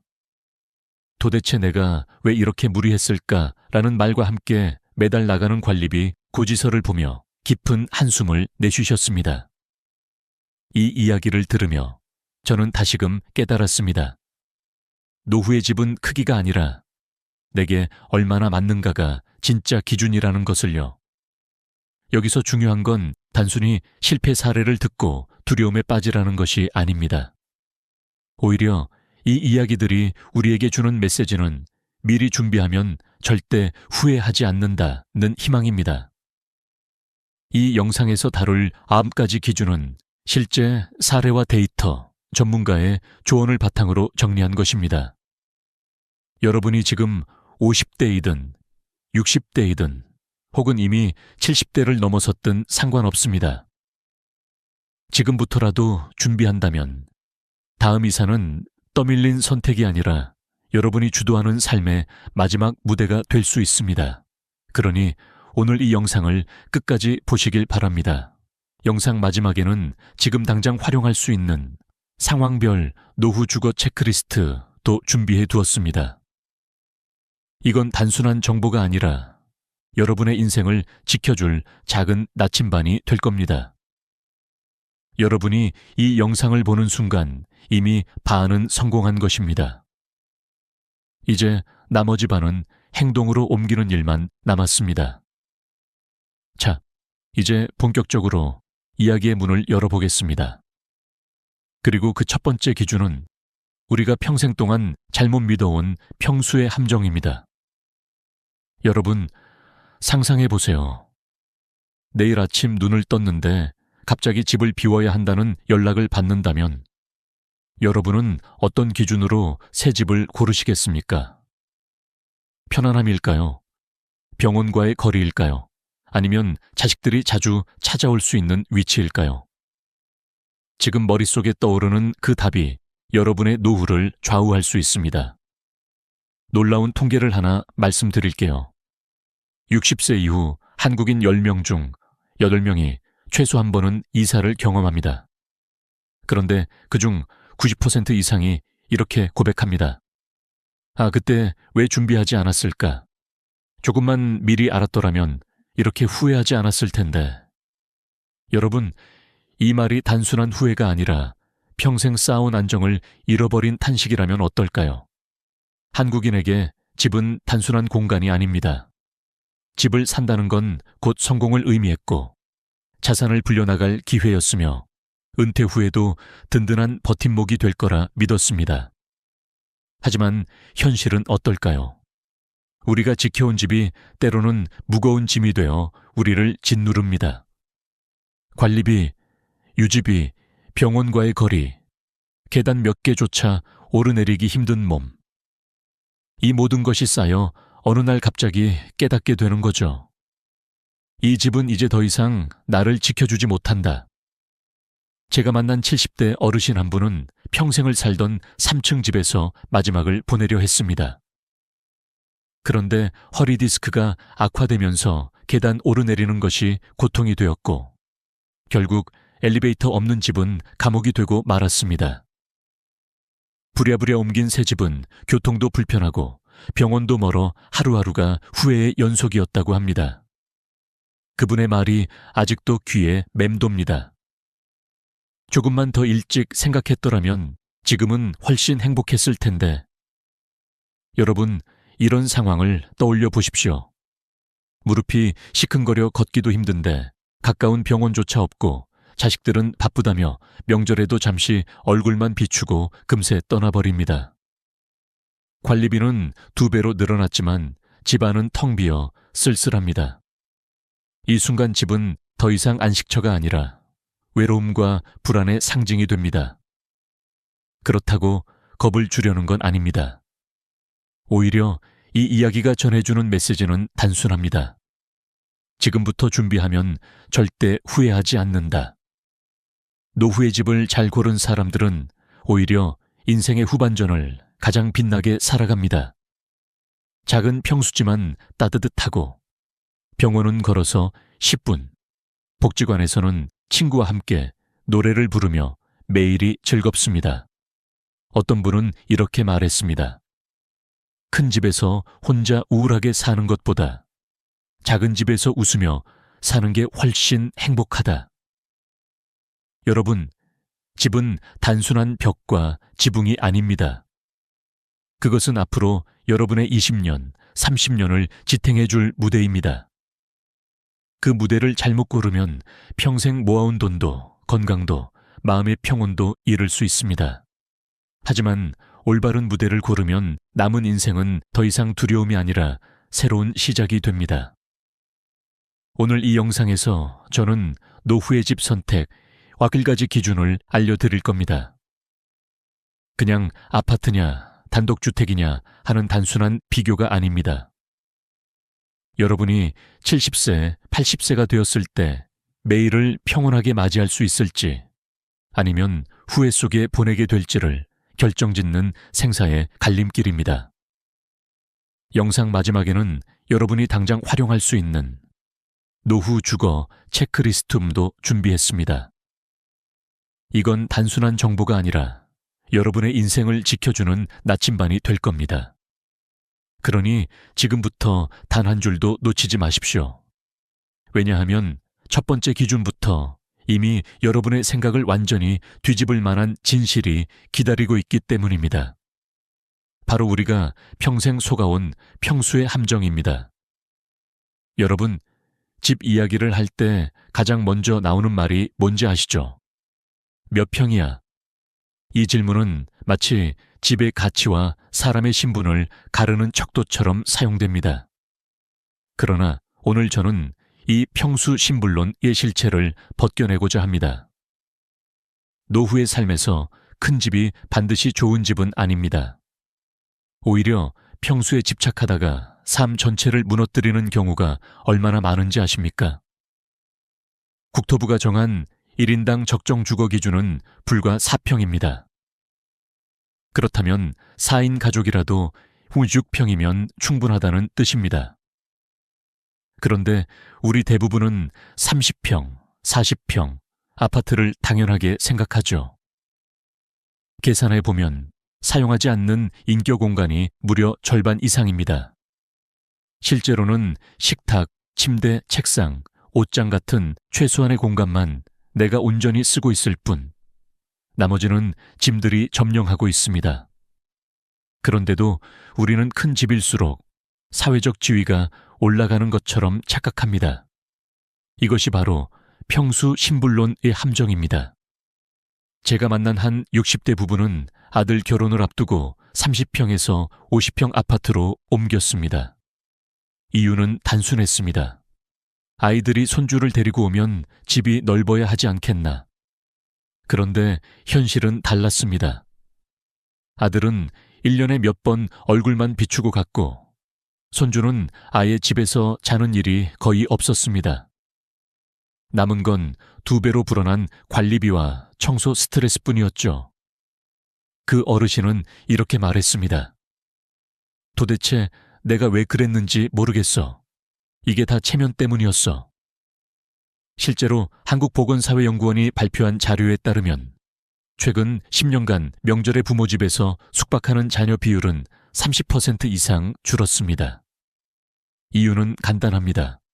호텔이나 숙박시설을 이용하는 게 더 편하기 때문입니다. 그렇다면 자녀와 손주가 자주 올 것이라는 기대만으로 빚을 내어 큰 집으로 옮기는 건 합리적인 선택일까요? 더 충격적인 사례도 있습니다. 은퇴 직후 시세 차익을 기대하며 무리하게 대출을 받아 넓은 평수 아파트를 산 어떤 부부는 몇 년 지나 집값이 떨어지자 노후 자산 전체가 흔들려 버렸습니다.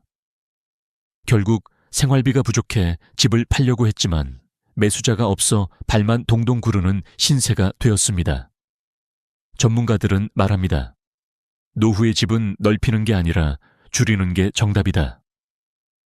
여기서 중요한 건 단순히 집 크기를 줄이라는 의미가 아닙니다. 불필요한 공간과 스트레스를 줄이라는 뜻입니다. 25평 전후의 집이면 방 2개, 화장실 하나, 거실과 부엌이 나옵니다. 부부가 살기에 충분하고 자녀가 가끔 와도 문제없습니다. 실제로 건축업계에 있는 제 지인이 전해준 사례가 있습니다.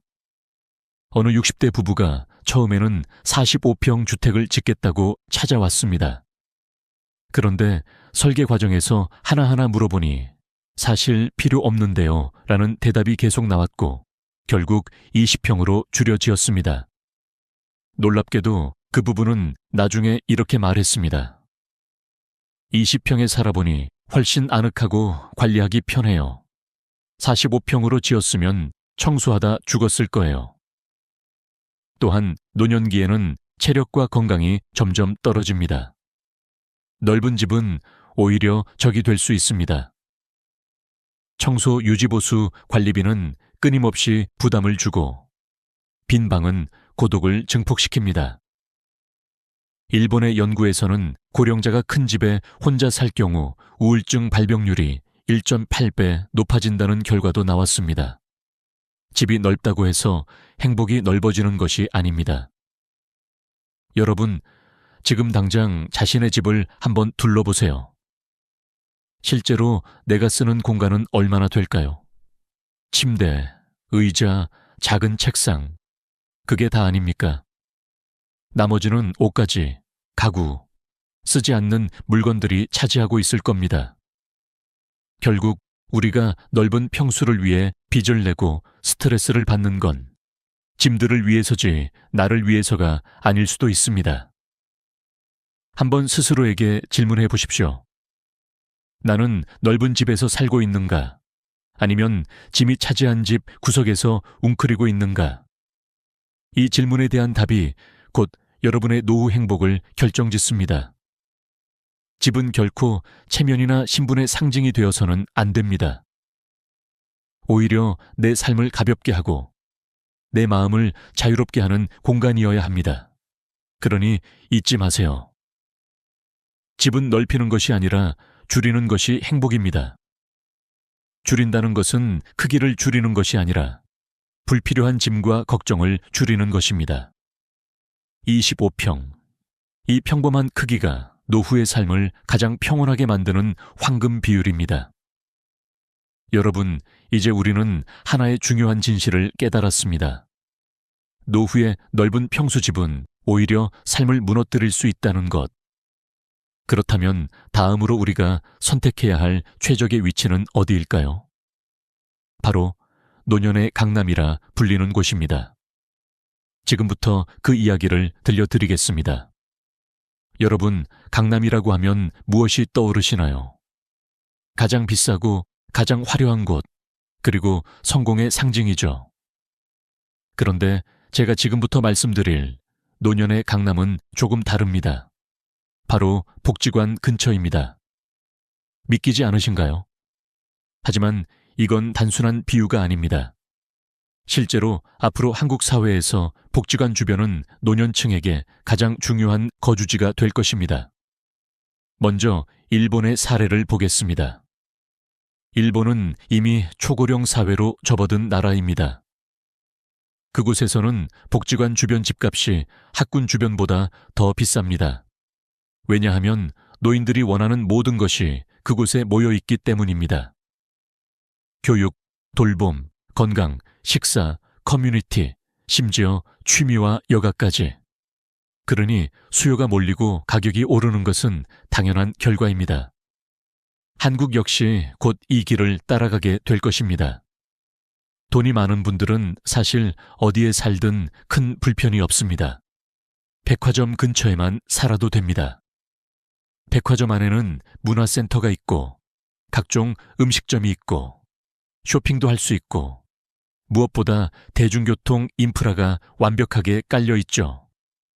사람 부르면 도와줄 인력도 충분하고, 자식들도 자주 찾아오니 외로울 틈이 없습니다. 그러나 대부분의 평범한 사람들에게는 이런 선택이 쉽지 않습니다. 그렇다면 답은 분명합니다. 복지관 근처로 가야 한다는 것. 복지관이 왜 중요한지 구체적으로 살펴볼까요? 우선 교육입니다. 많은 분들이 나이 들어 무슨 교육이냐고 생각하지만 복지관은 단순한 취미 강좌를 넘어섭니다. 스마트폰 사용법, AI 활용, 컴퓨터 기초 같은 디지털 교육은 물론이고 스포츠 댄스, 연극, 합창 같은 활동도 제공합니다. 어떤 곳은 무려 150개 이상의 프로그램을 운영하기도 합니다. 배우고 즐기고 새로운 사람들과 어울릴 수 있는 기회가 열려 있는 겁니다. 둘째, 건강입니다. 복지관 안에는 물리치료실이 있는 곳도 많습니다. 어깨가 아프거나 무릎이 시큰거릴 때 바로 옆에서 치료를 받을 수 있습니다. 이발소도 있어 전문가가 머리를 잘라주는데 비용은 고작 2,000원에서 5,000원. 저렴하면서도 믿을 수 있는 서비스입니다. 게다가 혼자 사는 어르신들의 안부를 확인하고 어려운 상황이 생기면 병원까지 동행해주는 시스템도 있습니다. 이건 단순한 편의가 아니라 생명줄이 될 수 있습니다. 셋째, 돌봄과 식사입니다. 복지관에는 영양사가 관리하는 점심 식사가 준비되어 있습니다. 맛있고 건강한 식사를 아주 저렴한 가격에 먹을 수 있습니다. 혼자 끼니를 챙기기 힘든 분들에게는 이보다 든든한 제도가 없습니다.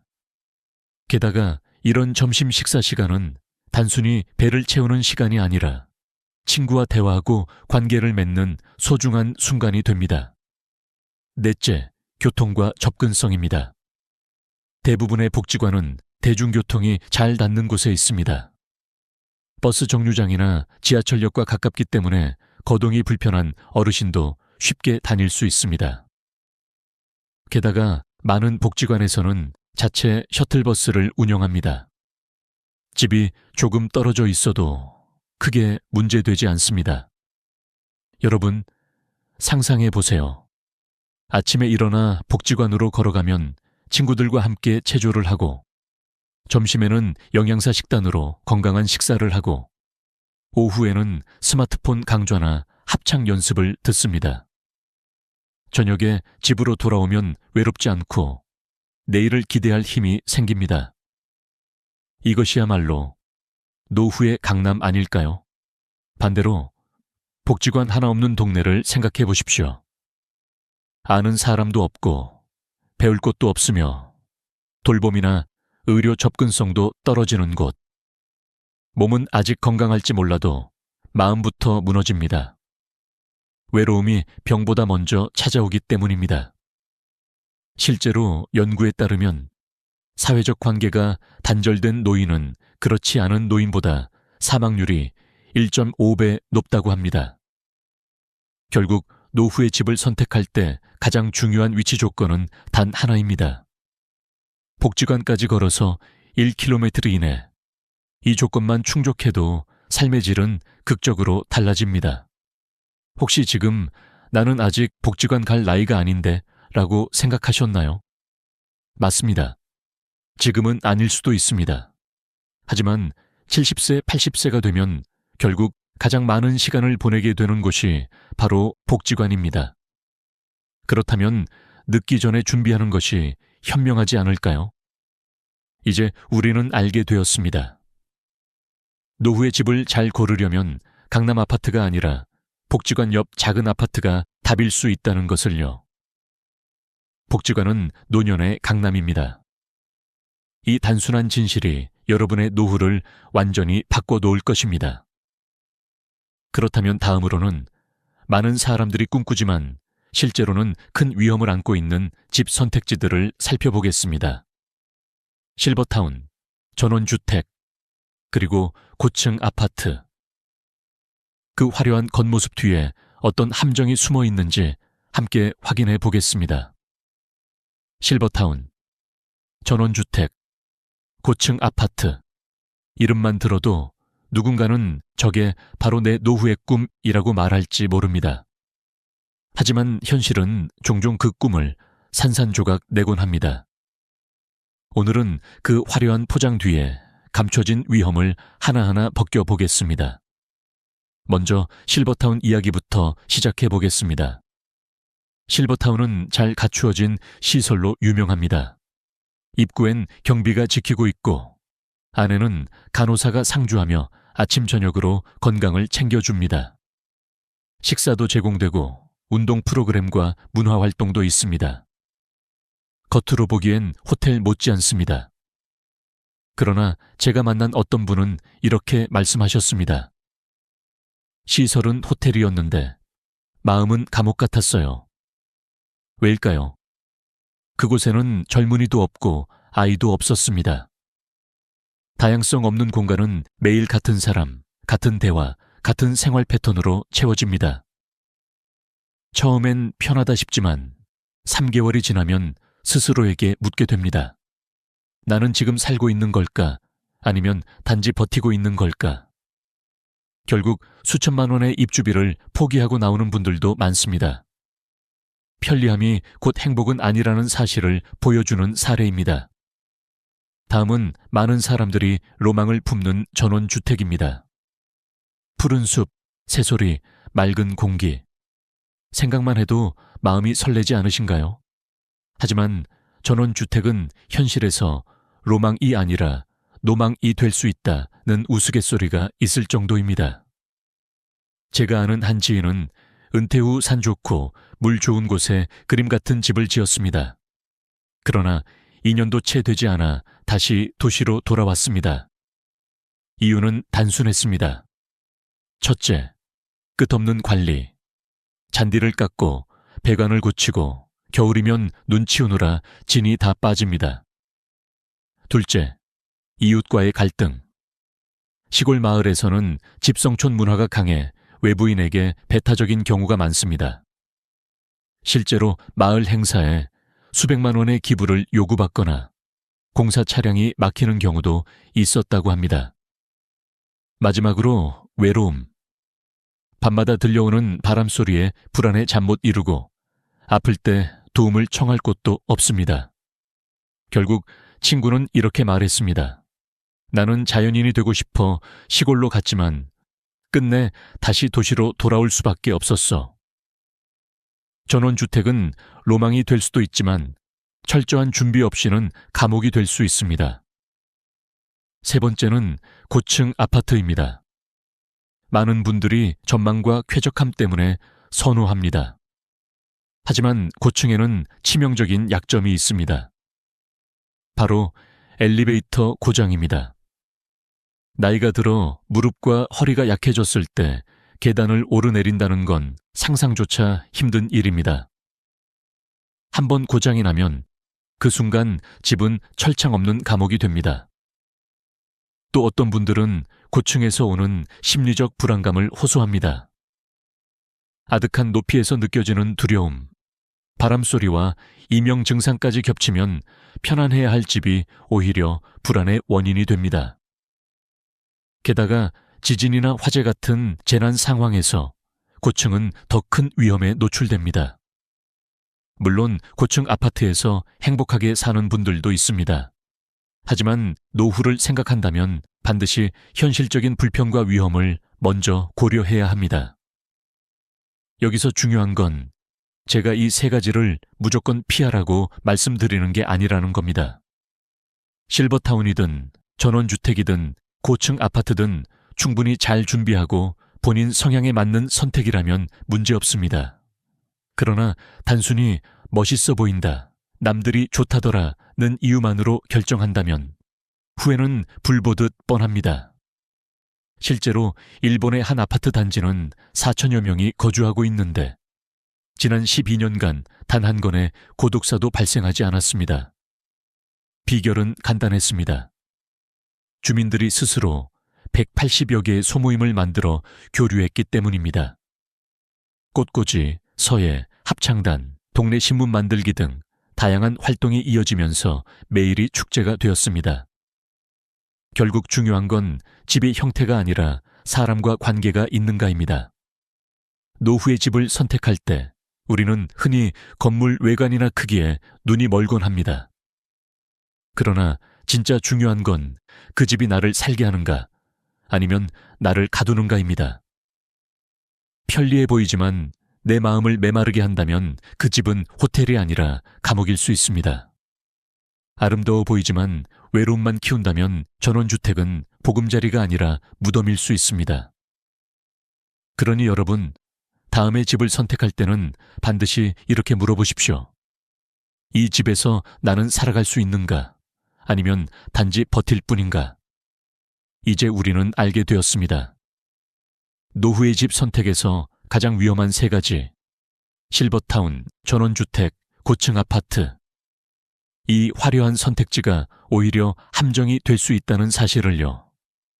그렇다면 이제 무엇을 기준으로 삼아야 할까요? 바로 모든 전문가들이 한 목소리로 강조하는 노후 주거의 3가지 황금 열쇠입니다. 여러분, 노후 주거의 본질은 화려한 건물도 넓은 평수도 아닙니다. 결국 우리가 살아가는 데 필요한 기본을 충족해 주는가? 그게 핵심입니다. 그래서 전문가들은 입을 모아 이렇게 말합니다. 노후의 집은 3가지 조건만 충족하면 된다. 사람, 운동, 병원.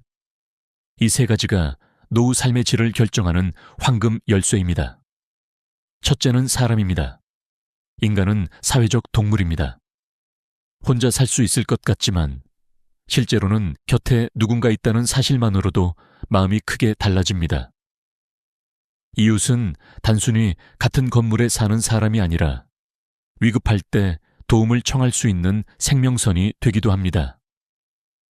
일본의 한 조사에 따르면 노인들이 내 주변에 인사를 나누는 사람이 최소 1명이라도 있다고 대답한 경우, 그렇지 않은 경우보다 우울증 발생률이 절반 이하로 떨어졌습니다. 반대로 이웃과 단절된 생활을 하는 노인들은 심리적 고립감이 커져 사망률까지 높아졌습니다. 좋은 이웃은 보험보다 든든합니다. 둘째는 운동시설입니다. 노년에 접어들면 몸이 가장 먼저 신호를 보냅니다. 무릎이 시큰거리고 허리가 뻐근하고 숨이 차는 순간이 잦아집니다. 그런데 가까이에 산책로, 공원, 무료 운동기구라도 있다면 이야기는 달라집니다. 매일 30분 산책이 심혈관 질환 위험을 30% 낮춘다는 연구 결과가 있습니다. 햇볕을 쬐며 걷는 것만으로도 우울증 예방 효과가 크다는 건 이미 의학적으로 입증된 사실입니다. 반대로 좁은 인도, 자동차 매연, 소음만 가득한 동네에서는 걷는 것이 오히려 스트레스가 됩니다. 그러니 노후의 집을 고를 때는 반드시 주변에 산책할 수 있는 길이나 작은 공원이 있는지를 확인해야 합니다. 걷는다는 건 단순한 운동이 아니라 세상과 연결되어 있다는 증거이기 때문입니다. 셋째는 병원, 특히 1차 의료기관입니다. 젊었을 때는 큰 병원 한 번 가는 게 문제 없을지 몰라도 70세 이후에는 얘기가 달라집니다. 감기부터 고혈압, 당뇨까지 자잘한 병원 방문이 잦아지고 돌발 상황도 언제든 발생할 수 있습니다.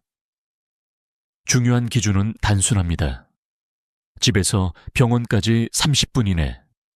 이 시간이 넘어가면 응급 상황에서 생명을 지키기 어렵습니다. 실제로 심근경색 환자의 골든타임은 2시간 이내인데 이때 초기 대응이 가능한 1차 의료기관이 가까이에 있느냐 없느냐가 생사를 가릅니다.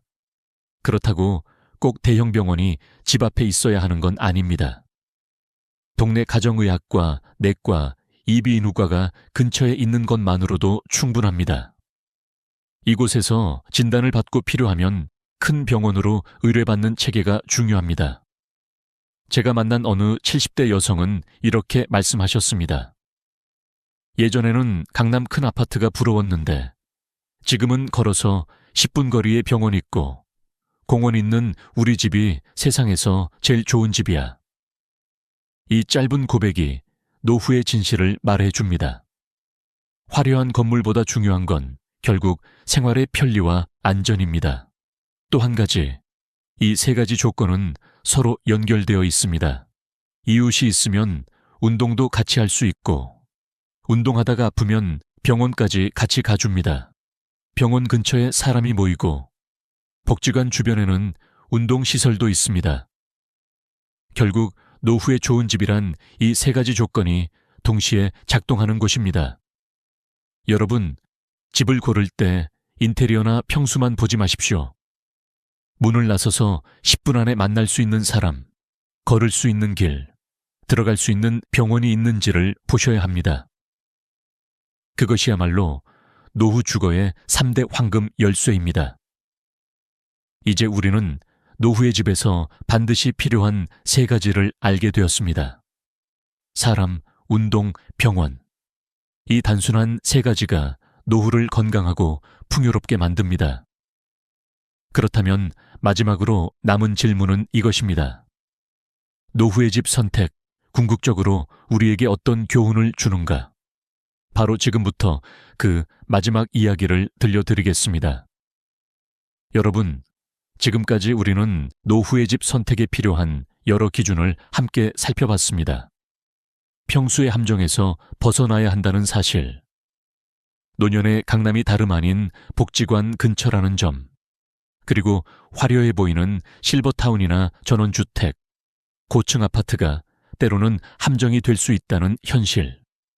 마지막으로 세 가지 황금 열쇠, 즉 사람, 운동, 병원이 노후의 집을 결정짓는 핵심이라는 사실까지. 이제 이 모든 이야기를 하나로 모아보겠습니다. 노후의 집을 선택한다는 건 단순히 벽과 지붕을 고르는 일이 아닙니다. 그것은 곧 삶의 무대를 선택하는 일입니다. 좁아도 따뜻한 무대, 조용해도 외롭지 않은 무대, 언제든 다시 시작할 힘을 주는 무대. 이 무대를 어떻게 고르느냐에 따라 남은 인생 20년, 30년이 전혀 다른 빛깔로 채워집니다. 한국 사회는 더 이상 부동산 불패 신화를 보장하지 않습니다. 저출산, 고령화, 경기 침체 속에서 집값은 언제든 흔들릴 수 있습니다. 그렇다면 집을 재산의 관점에서만 볼 것이 아니라 내가 살아갈 무대로 봐야 합니다. 집을 선택하면서 이 집이 오르면 돈을 벌겠다가 아니라 이 집에서 나는 어떻게 살 것인가를 먼저 물어야 합니다. 어쩌면 지금 여러분은 혼자 살고 있을지도 모릅니다. 사실 한국의 70대 이상 인구 3명 중 1명은 1인 가구입니다. 하지만 혼자 산다고 해서 반드시 외로운 것은 아닙니다. 경비 아저씨가 내 이름을 기억해주고 매일 산책길에서 마주치는 이웃이 있고 복지관 프로그램에서 함께 노래 부르는 친구가 있다면 그건 혼자가 아닙니다. 반대로 화려한 전원주택에 홀로 갇혀 있다면 아무리 큰 집이라도 외로운 감옥일 뿐입니다. 결국 노후의 집이란 관계를 지켜주는 집이어야 합니다. 저는 이렇게 말씀드리고 싶습니다. 노후의 좋은 집은 크지도 화려하지도 않습니다. 그것은 내가 나답게 살 수 있는 집입니다. 병원과 가까워 안심할 수 있고 이웃과 인사 나누며 마음이 따뜻해지고 산책길을 걸으며 몸이 건강해지는 집. 바로 그런 집이 여러분이 선택해야 할 마지막 무대입니다. 이제 여러분께 마지막 질문을 드리겠습니다. 여러분에게 집은 어떤 의미입니까? 단순히 재산을 지켜주는 껍데기입니까? 아니면 남은 생을 풍요롭게 만드는 무대입니까? 만약 아직 답을 내리지 못하셨다면 오늘부터 머릿속에 그림을 그려보세요. 내가 원하는 노년의 모습, 내가 꿈꾸는 하루의 풍경. 그 그림이 선명해질수록 여러분의 삶은 흔들리지 않습니다. 그리고 잊지 마십시오. 다음 이사는 떠밀린 선택이 아니라 여러분이 주도하는 선택이 될 수 있습니다. 지금 이 영상을 보고 있는 순간 이미 여러분은 준비의 절반을 끝마친 겁니다. 나머지 절반은 행동으로 옮기는 일뿐입니다. 여러분, 오늘의 이야기가 노후의 집을 고민하는 모든 분들께 작은 등불이 되었기를 바랍니다. 집은 단순한 건물이 아니라 여러분 인생의 마지막 장을 빛나게 할 무대입니다. 그 무대를 지금부터 하나하나 준비해 나가시길 진심으로 응원합니다. 오늘 영상 끝까지 시청해 주셔서 감사합니다. 여러분의 경험과 생각을 댓글로 나눠주시면 다른 분들에게도 큰 도움이 될 겁니다.